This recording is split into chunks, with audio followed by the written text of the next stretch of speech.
છેલ્લા ઘણા સમયથી વીજ પુલની સમસ્યાને લઈને ખેડૂતો વિરોધ કરી રહ્યા છે. ગુજરાતભરના ખેડૂતોએ કિસાન અધિકાર યાત્રાનું પણ આયોજન કર્યું અને ગાંધીનગર કૂચ પણ કરી, પરંતુ ગાંધીનગરના દરવાજા ખેડૂતો માટે બંધ કરી દેવાયા. આખી જે યાત્રા નીકળી હતી, જે રેલી નીકળી હતી, તેને ઓગણ જ અટકાવી દેવામાં આવી અને કહેવામાં આવ્યું કે આગળ ગાંધીનગર જવાની મંજૂરી નથી. જોકે આ આખો હોબાળો થયો ત્યારબાદ પણ ખેડૂતો ટસના મસ ન થયા. એક બાજુ મોરબીના જેતપરમાં ઉપવાસ આંદોલન પર બેઠા છે ખેડૂતો, આમરણાત ઉપવાસ કરી રહ્યા છે, ત્યારે કોંઢમાં પણ વિરોધ યથાવત છે.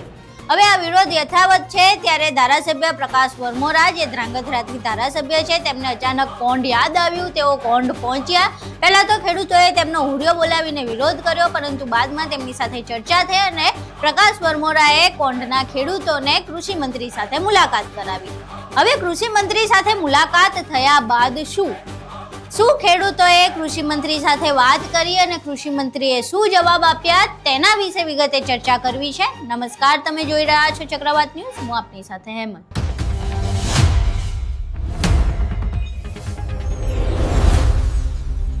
ધ્રાંગધ્રાના કોંઢમાં વધી રહેલા સતત વિરોધ બાદ કદાચ પ્રકાશ વરમોરાને એવું લાગ્યું કે હવે ખુરશી જોખમમાં છે, એટલે પ્રકાશ વરમોરા કોંઢ પહોંચ્યા હતા. ગઈકાલે તેઓ કોંઢ પહોંચ્યા હતા. કોંઢમાં તેમણે ખેડૂતો સાથે મુલાકાત કરી. પહેલા તો ખેડૂતોએ તેમનો વિરોધ કર્યો, પરંતુ બાદમાં શાંતિથી આખી રજૂઆત કરી. રજૂઆત બાદ પ્રકાશ વરમોરાએ કોંઢના અમુક ખેડૂતોને કૃષિ મંત્રી સાથે મુલાકાત કરાવવાનું વચન આપ્યું. ગઈકાલે વચન આપ્યું અને આજે કોંઢથી 11 ખેડૂતો પ્રકાશ વરમોરા સાથે ગાંધીનગર પહોંચ્યા હતા. ત્યાં તેમણે કૃષિ મંત્રી જીતુ વાઘાણી અને ઉર્જા મંત્રી સાથે વાત કરી. હવે આ વાતચીતમાં શું સામે આવ્યું, શું કોંઢના ખેડૂતોને ન્યાય મળ્યો કે કેમ, તે એક મહત્વનો મુદ્દો છે.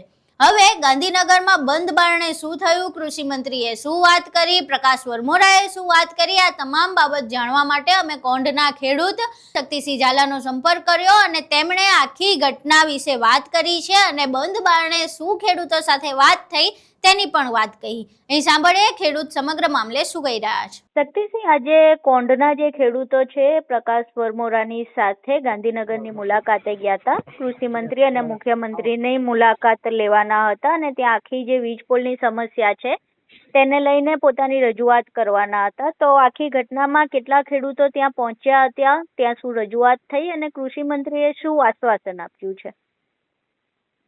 અમારા 11 ખેડૂતનું પ્રતિનિધિત્વ કૃષિ મંત્રી અને ઉર્જા મંત્રી સાથે આજે બેઠક કલાક સુધી એમના નિવાસસ્થાને ચાલેલી અને એની અંદર અમારા જે મુખ્ય માંગણી હતી કે જે નવસારી જિલ્લાની અંદર જે વાણિજ્ય હેતુ પ્રમાણે વળતર ચૂકવવામાં આવે છે, કે આ લાઈન જ વાણિજ્ય હેતુ પ્રમાણે નાખવામાં આવે છે, તો અમને પણ વાણિજ્ય હેતુ પ્રમાણે વળતર ચૂકવવામાં આવે.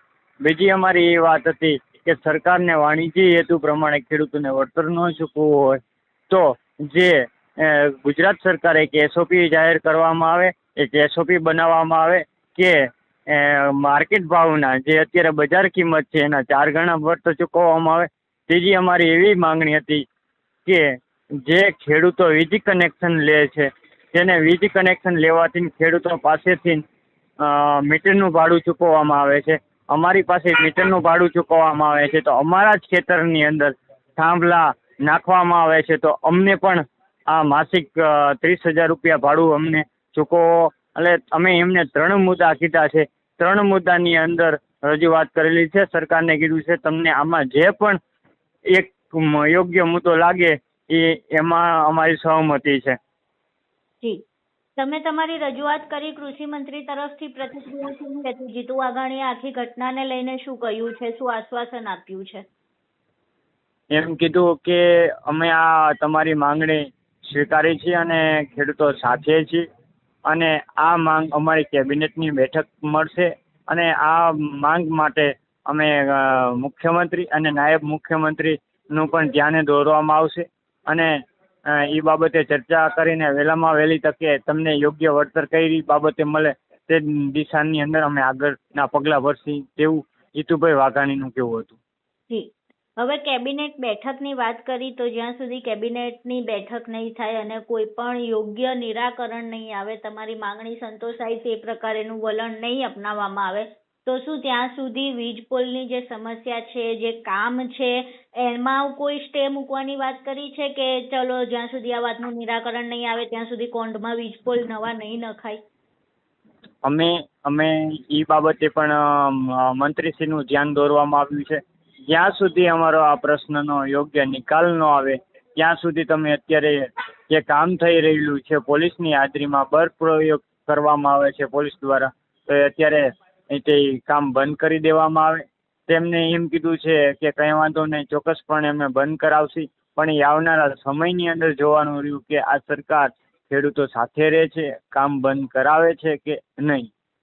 તમને શું લાગે છે, કારણ કે ઘણા સમયથી લગભગ 6-7 મહિનાથી તો વિરોધ થઈ રહ્યો છે, સમસ્યા એના પહેલાથી છે, અત્યાર સુધી ન તો ધ્રાંગધ્રાના ધારાસભ્ય પ્રકાશ વરમોરા સામે આવ્યા હતા, ન કૃષિ મંત્રી વાત સાંભળવા તૈયાર હતા, મોરબીથી લઈને ગાંધીનગર સુધી કૂચ કરવામાં આવી હતી પરંતુ ત્યાં પણ ઓગણ જ અટકાવી દેવામાં આવ્યા ને ગાંધીનગરની મંજૂરી જ ના આપી ને પછી સામેથી કોંઢના ખેડૂતોને ગાંધીનગર મળવા બોલાવ્યા છે.